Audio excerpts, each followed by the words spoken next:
just like what you've been talking about, we just chat. Okay. We will edit out a lot Okay. of stuff. Okay. So Okay. you can just relax and talk from there. So if you're Okay. describing your life and tell Okay. people about your. All right. So ready? So Attorney Jin, could you tell us a little bit about yourself and how did you get into martial arts? Okay.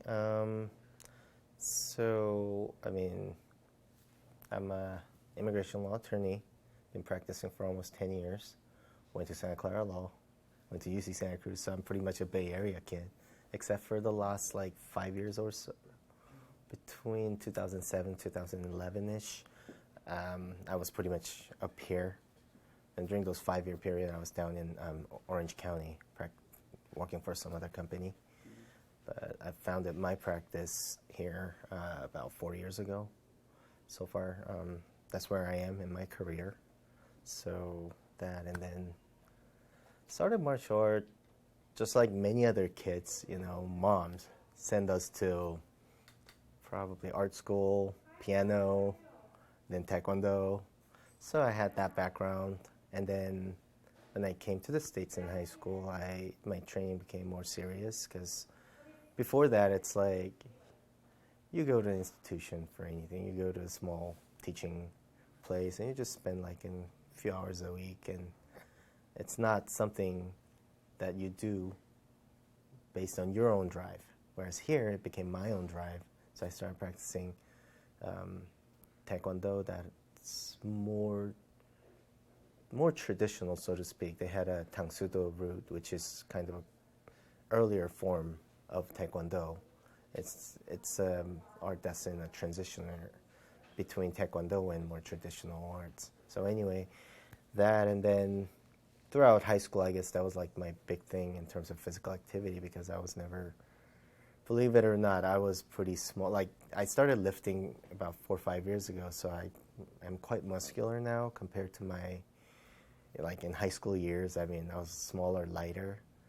And I think through practicing taekwondo, I had that sort of I can't even put it right. It's like a physical ability, identity thing. You're like, yeah, I can do that too. Maybe I cannot lift 200, 300 pounds like some of the football players back in high school or some of the kids, or I cannot do certain things. I can't run as fast as bigger guys, but I can do certain things physically that will compensate my lack of sheer power, so to speak.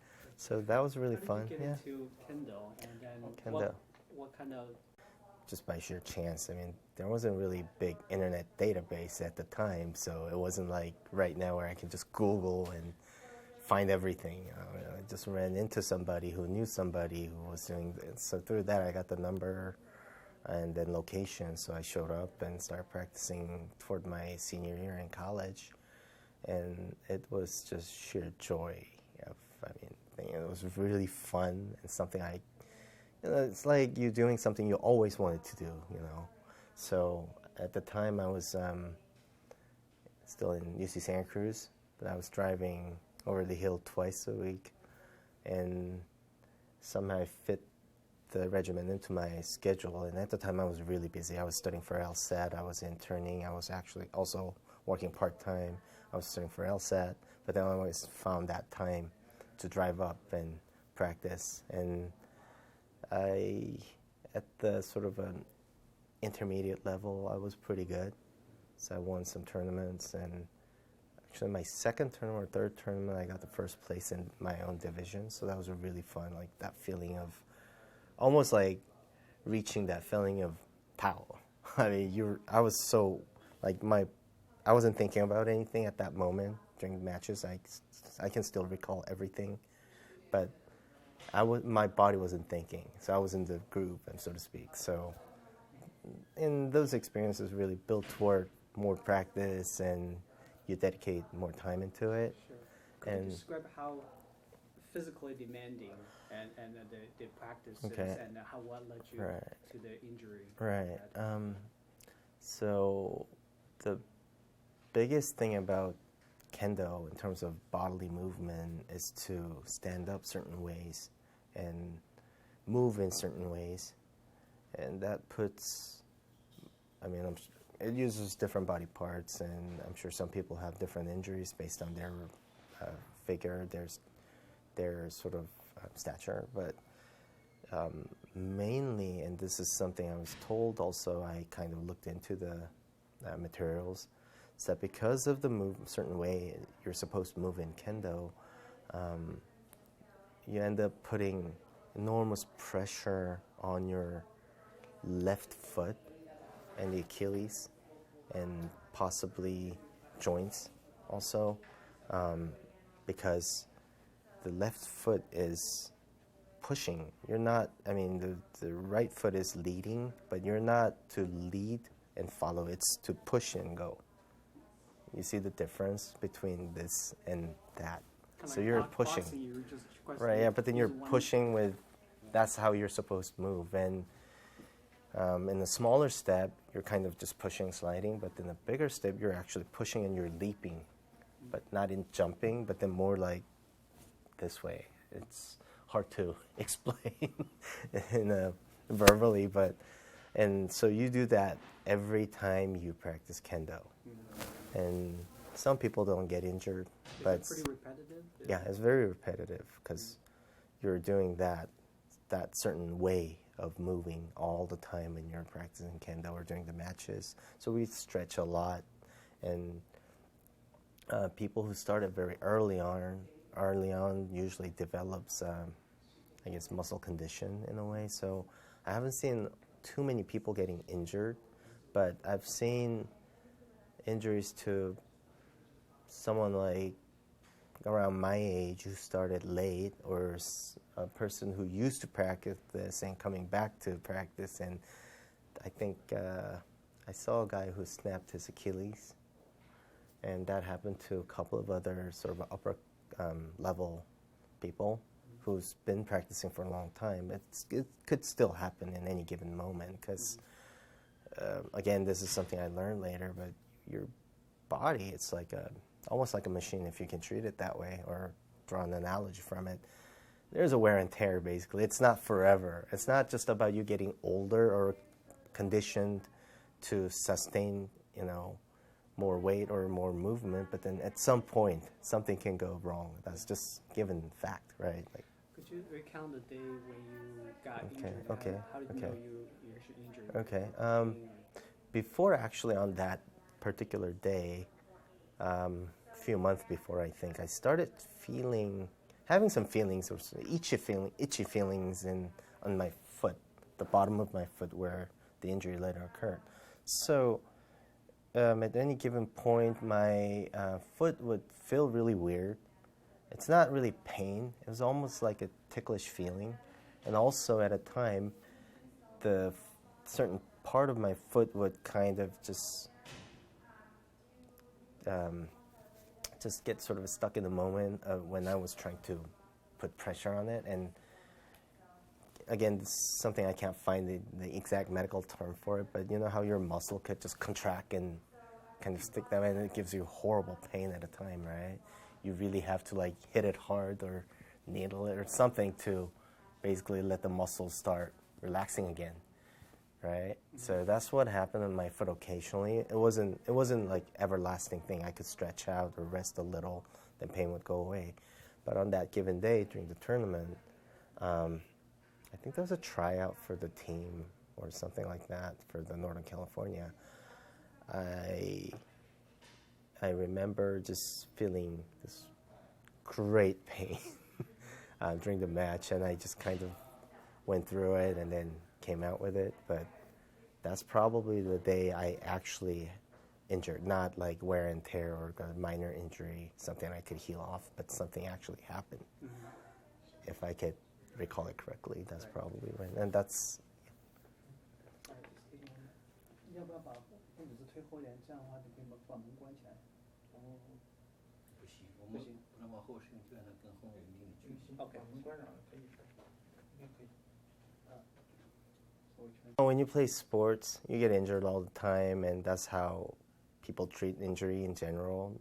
Like me too. I mean, I was thinking, okay, maybe I'll just rest a little, get better. So I think I stopped running, stopped practicing for almost half a year. Then I started walking and running again. It was okay, but the pain was still there. It wasn't going away. So I went to see a podiatrist who I wasn't very impressed with his diagnosis. Maybe I should have followed him, at least got a ortho shoes or something, but at the time I just didn't think it was very practical. So I just kind of, and I was young too, and most injuries heal at the time. So I was thinking, okay, it's going to heal over time. I should just be careful, stretch out, and take some medicine to just ease up the pain and let it go. But then also what was happening was, because of the pain over that 6-month period and on one thing I was doing was compensating my movement to ease the pain. So my knee started kind of hurting too, because I was moving in a certain weird way to basically not stretch the foot muscle without me realizing it, but I was doing that over and over again, and it was getting worse. That, and also I was putting way too much pressure on my right leg overall, again, to compensate my injury. And doing that for a year or two, I mean, people started, my friends were like, wait, what happened? You know, are you crippled? Stuff like that. And I think it's sort of a long-term process. It didn't happen overnight, but it's just gradually happened. And in between that, I was still running and practicing kendo occasionally, but my foot was heavily taped, wrapped up to minimize any overstretching motion. Then in 2006 or so, I was interning in Korea. That involved lots and lots of walking and subways, and that probably really, really worsened my injury. And it was winter, cold and dampy, Korean winter. And again, I recall people like at the firm I was interning for asking me if I had this injury, was I born with it, you know, are you basically handicapped? And me here, no.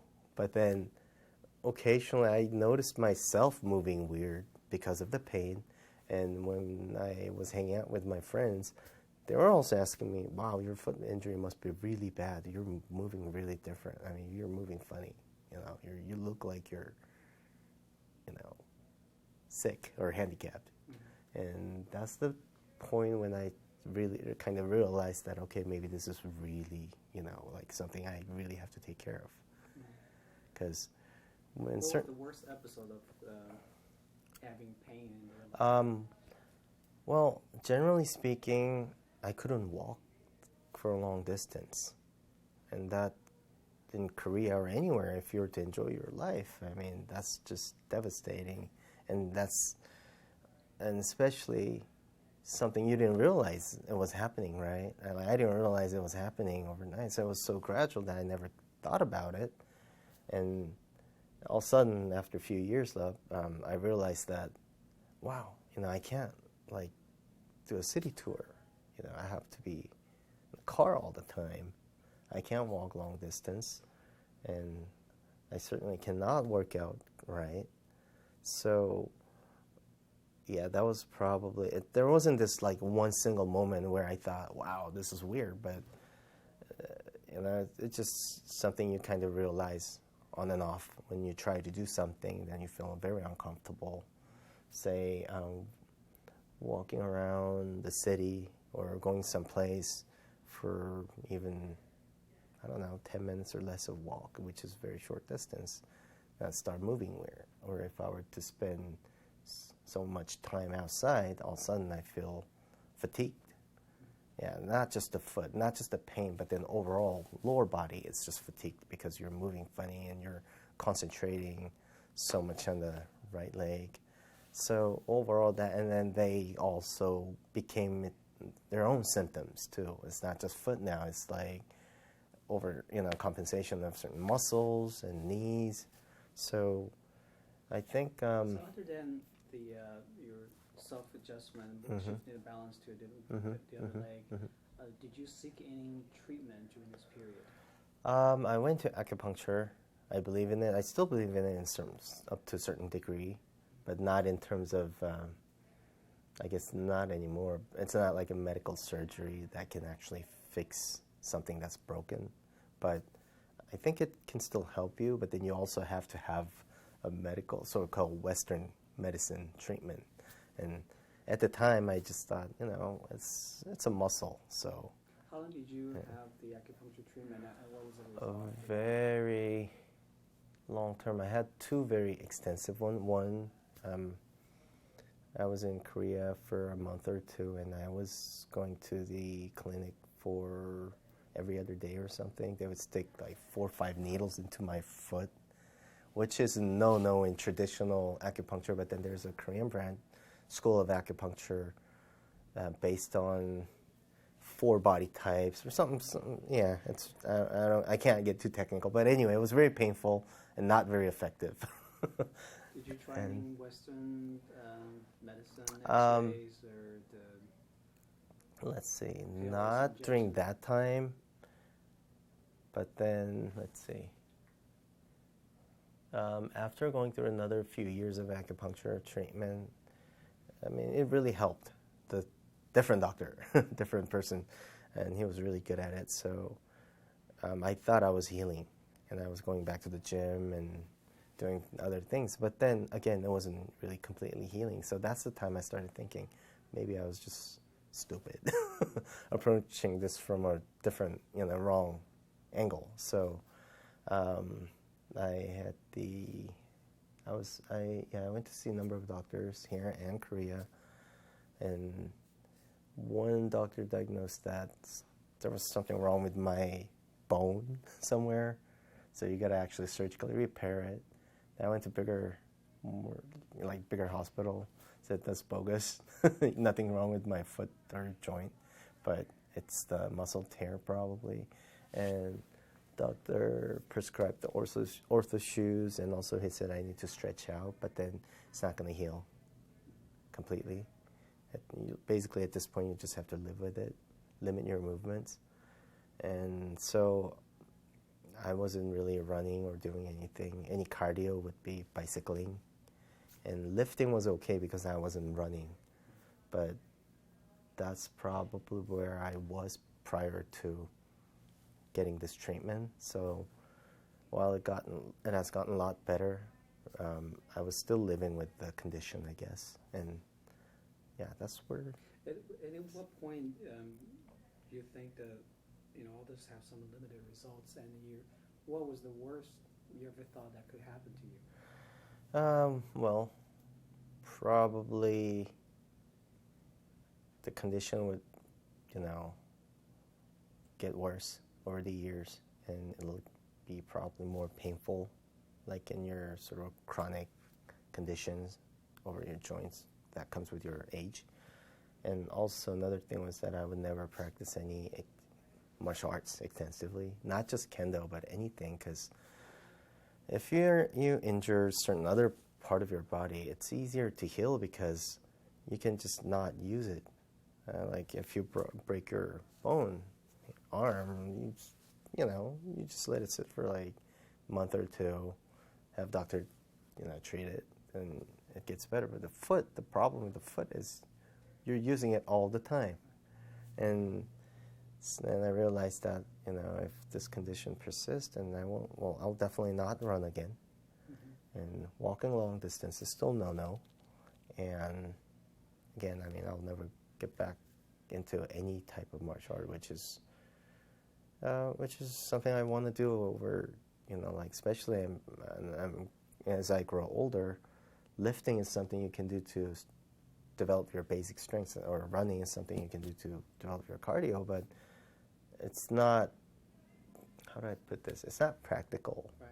And power. Did you ever think that this is going to be, as you age, you get worse and worse?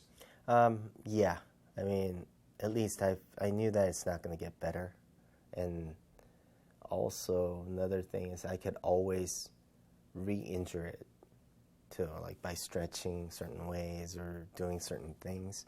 It could always get worse than now, and then that on. So it's kind of repeating the same process of going back up and then going down. It was very tantalizing in a way. At what point did you hear about Dr. Lee in Flushing, Europe, and how did you hear about this stem cell injection treatment? It's not really hearing about it, I guess. It's like me just running into different information. So, I mean, it wasn't like me getting to know somebody who told me about this, but then when you fly, you have magazines, they talk about these things, and also you do it's a very chance thing. Just like everybody else, we all browse for nothing, no apparent reason, right? What piqued your interest? If I understand stem cell is relatively new, and some certain areas could be a little controversial. Right. But what piqued your interest? I guess regeneration of your certain body. It's not perfect, but then there have been some studies and results, and I know they're not like worldwide or nationwide. There are many doctors still, considering that it's a very new approach. There are many doctors practicing it. So the whole thing, I mean, partially, yeah, I'm like, okay, wow, is it true? Is that possible? Because when you say stem cells, something, it's purely academic to me, or maybe something about curing some genetic disease, but I never thought about this approach as a sort of a regenerating or a healing process. And then I think what caught me was, again, surgically repairing or not, reconstructing. It's more simply it's just a regeneration of your body parts in certain ways, and that really caught my eyes, I guess. So what, you apparently did a lot of researching before that, and what made you decide, say, you know what, I'm going to fly to New York, give it a try? Well, mixed things, I guess. I mean, for one, again, reading about it over and over, thinking about it, then also just wanting to work out more, like adding cardio workouts and being able to have that feeling again, running and exhausting yourself in different ways, not by just lifting or doing some type of cross training. So that's one thing I always considered. I always wanted to kind of sort of revamp my overall body workout so that I could be more complete. And then martial arts, that's another thing. Of course, I want to go back to kendo or maybe potentially train something else. And also, I started, contacting people, and they were very informative. And I thought, okay, maybe I should talk to these people first and see what happened, And they were very, how do I say this? They're explaining things, and it's not like your average doctor who would say like, whatever, oh yeah, this will work. Just trust me, don't worry about it. I mean, average doctors these days spend, like a minute or two, less than 5 minutes per patient. So they don't give you a whole lot of information. I mean, sometimes it's very frustrating, right? And especially for a new approach like this, you want information, and they were very informative. It's very simple. So you already got a lot of information on your phone before you went there? Yeah, more or less. I mean, it was very simply broken down. It's nothing. It didn't really involve a whole lot of medical terms or jargons that I don't understand, but I can explain it myself now. So it's very simple. Yeah, so. Could you tell us what was the experience like when you went to the clinic in Flushing, and how did Dr. Lee examine you and then provide a treatment? Just provide a little bit of detail on what you walking the door was like. Okay. Well, it's just like any other clinic. You walk in, you have reception, and you have people waiting. So nothing too special about that, I guess. I mean, people are courteous, but then generally people are. But what I was most impressed about was that every step was handled by Dr. Lee, not by staff, or there was no such thing as a staff or a nurse or whatever the person is leading me to a certain place and, check me out for my weight and everything. Then they, usually as the hospital works, you're put in a certain room, then they take you out, put you in a certain other room. So you do all that, then finally there's a resting area, so you're, okay, doctor's going to see you shortly. Then another 10 to sometimes 30 minutes, you have to wait and see.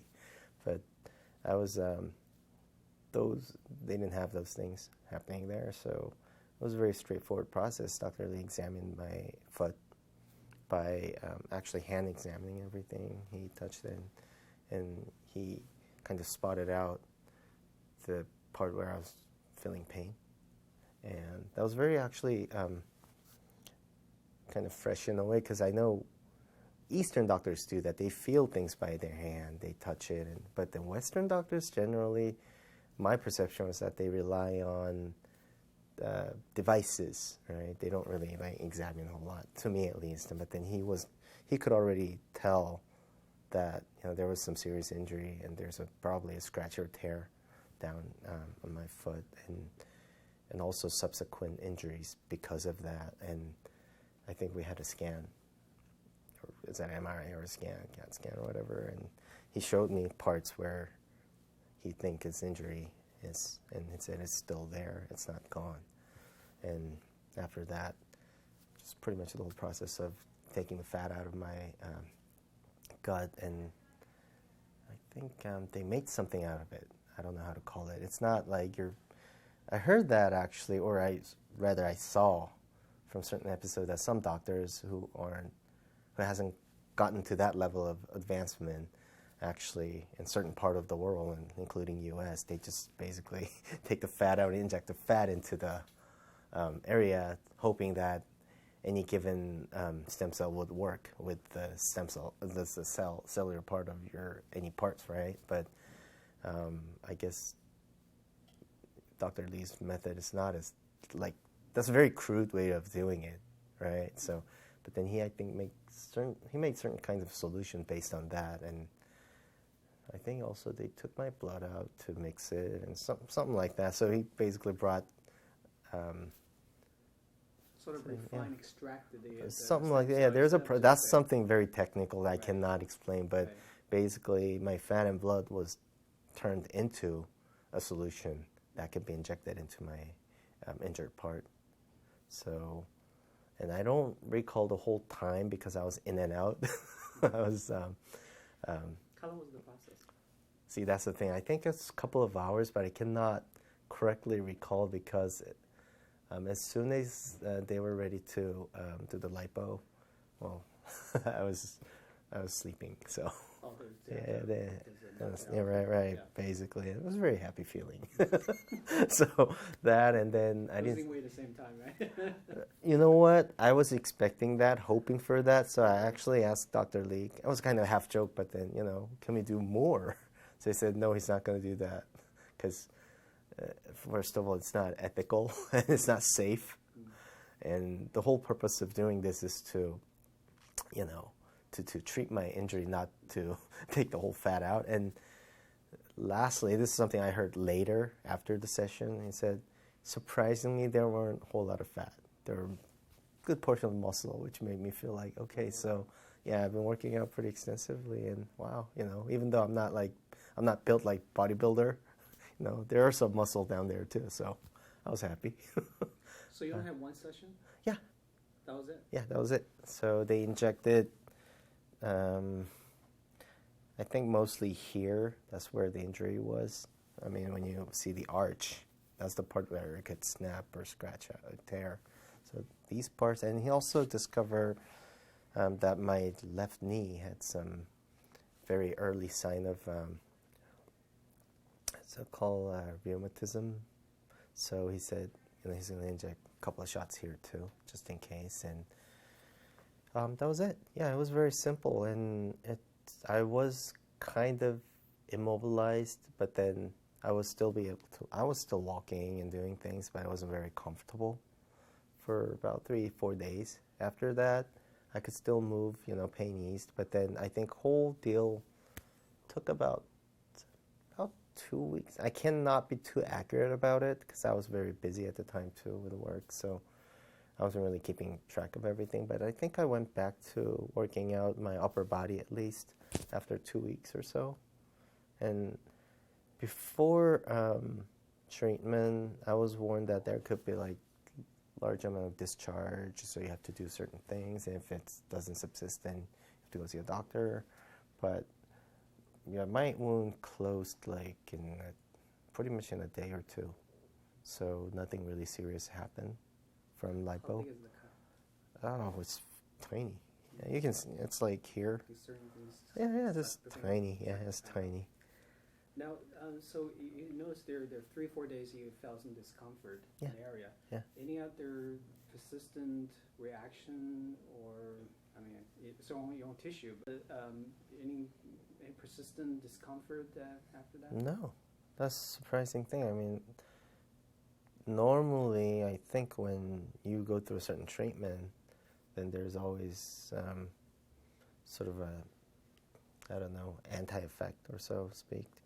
That would basically a counter effect that's going to set you back a little bit, and then you heal from there. But nothing like that happened. Yeah, basically the discomforts were just the result of lipo and then injecting something into your system. Normally that would cause your body parts to kind of swell up a little bit, but then they went away after a few weeks. So you stay up in New York for 2 weeks for the whole. No. You came I actually flew back after 2 days, 2 nights. Hmm. Yeah. The hardest thing was to walk inside the airport. Other than that, no. I had to come back. I mean, I would have loved to spend more time doing nothing. Right. But then I had scheduled meeting over that weekend. Monday morning, actually, I went to the USCIS with my clients. So those things, I mean, I'm not terribly busy when I'm not, but I could be really busy. So yeah, I could not hold back. But I tried to rest more since it was still early part of the year when things are still slow. Right. So whenever I'm not too busy, I just went home early. Were there any communication between you and Dr. Lee afterwards, and any follow-up? Regularly? Did you go back? No, I didn't actually go back. I might go back this winter since it marks about a year since my treatment. But for one, this is a very long-term process, so I was told. You don't see the result of body regenerating overnight. I mean, this is not a magic shot where you can just, probably even slower than certain pain management medicines. I was told that, well, number one, it may not work. That's something a risk that I had to bear. And number two, it's a slow process. It may or may not happen over one treatment. So I know later I learned that that's why some of the doctors have their facility close to the overseas, like smaller countries in the East Coast, Dominican Republic or Puerto Rico, where U.S. jurisdiction is not far-reaching. The FDA doesn't. Well, they don't deny it. Right. They don't approve it. So it's in the middle ground where it's in a limbo. I think that this is like a wait and try period. So it's not approved by FDA, but it's not illegal. Right. Yeah. So anyway, Did you notice any differences after the treatment? After now, it's been half a year now. Let's see. Compare now to before? There are ups and downs, definitely, but I first 3 months or so, I didn't see a whole lot of difference. So I was thinking, it was still a worthwhile shot. I mean, what can I do to make it wrong anyway at this point? If there's no harm, then no foul. But after, I think, 3 months, between 3rd to 6 months on, let's see, there are times when I was just thinking, like, whoa, I'm supposed to feel pain at this stage or at this thing, but it wasn't there. At times, it felt like it was healed completely. Then at times, the pain would come back. So it's still on and off thing. But one thing I'm doing for the last 2 months or so is I started running and walking slowly, regularly. I'm not like over pursuing anything, but then I'm doing it. I'm basically working out my cardio by running and walking for about 2 to 3 miles at any given session, on top of other things. And while there are some pains sometimes, I don't feel this discomfort, or the pain is not at the level where I have to stop. It's manageable pain. So, and I still don't want to over pursue it because, that's no point of getting a treatment when you think like, oh, it's painful, that's manageable, so let's just do it over and over, whatever, right? But did you ever get an X-ray to validate if there any tissue regeneration or I anything? haven't yet, but I'm sure that's going to happen if I were to go back. I don't want to go to different doctors because, well, for one, this is very state of the art, and not all doctors know it or agree with it. And let's say I go to any given hospitals here, then they're going to say, "What? Wow, that's not happening." Or they might give a different opinion about it. And this is me. My way of doing things is that once you trust somebody, a doctor, and I would rather have that person continue on and see what happens based on his theory and his approach. You don't want to, if it's a cancer, What then, What made you so comfortable with Dr. Lee? Is it a track record, or did you know about him, or he's based on what your interaction with him? Based on my interaction, number one, he explains things, and he's very up-to-date. It's just to what's happening in the medical world. In a way, he seems like he reads research papers and journal papers regularly, goes to conferences regularly, and then let's see, he has experience. He's not your average mid-aged doctor who has maybe 10 or less years of experience, but I learned that he was a doctor all his life pretty much. He was MD from Korea, then went through the process here again. So he has very extensive years of experience, of medical training and practice. And this is something that's not very logical or scientific, but I've been practicing my field for a certain time, and I wasn't born yesterday. When you see somebody talk to a person, they're knowledgeable, and if not, then you can almost spot it in a way to at least have this sort of comfort, or a bit less of, it's a very credible person, or so that's sort of an impression I had. And then throughout the process, he was there doing everything, and he was explaining things, and those probably made him more trustworthy than maybe others out there. Yeah. Definitely a doctor who spends more time than my average experience. Sure. How confident are you at this stage for recovering and hopefully get back to some of the things that you all, always dreamed about? Right. Yeah. Right now, whereas there was no hope, or no realistic hope, I guess. I was always hoping.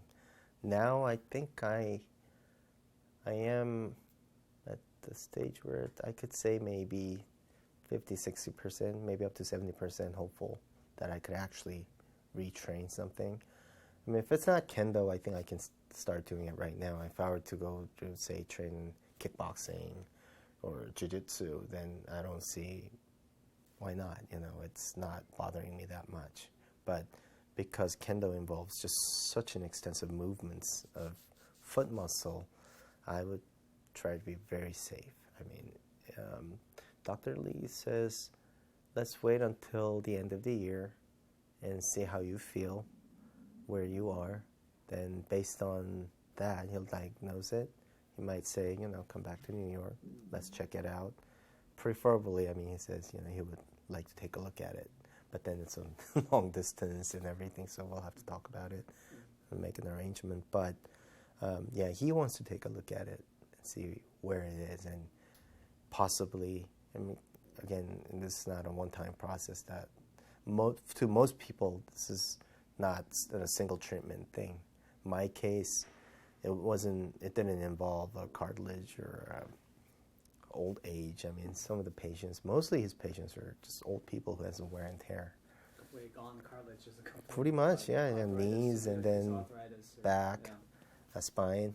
But my case is a little different, so he was actually surprised that I was healing so quick from the procedure.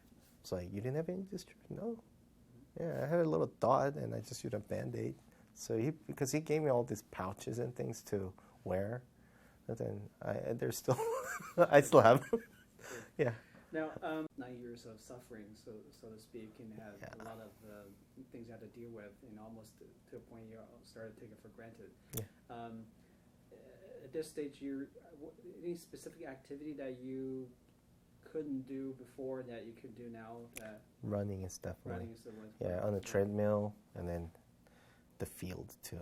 I could actually run, and I could also walk longer distance without feeling pain. So yeah, those are something I'm doing it right now. Any last words you want to say about Dr. Lee and his treatment?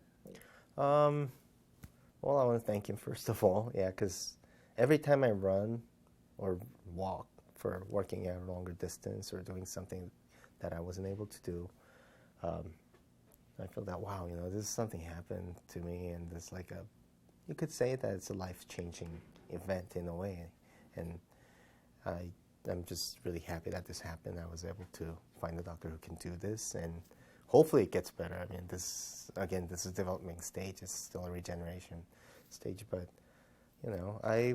I've been recommending this to several people I knew, but then too many people. It's very scary, and it's still not fully studied area. They're still trying to find each matching stem cells for body parts so that they can use it for, I think, people are very hopeful. I think researchers are very hopeful about diabetes and then hair loss. yeah. That, and then other things to actually reverse the effects. And also Alzheimer. I heard that this is a very state-of-art. It's not even clinical. It's just purely research and experimental stage. But I remember hearing that the researchers injected a patient's stem cell into the affected areas of brain, and the Alzheimer patient, well, he did not fully recover, but then those areas got substantially better. So that's another part they're really working on right now. So it's a very hopeful approach, and it's almost like science fiction. I mean, there's one way of mechanical engineers building robotic arms and things to attach, and there are other things. But yeah, so it's very, I mean, I would recommend it if someone were to come to me and says they have a long-term injury of muscle or a tendon or knee or joint, something that's just not going away. Oftentimes, X-ray doesn't reveal those kind of injuries. Those are just body conditions, right?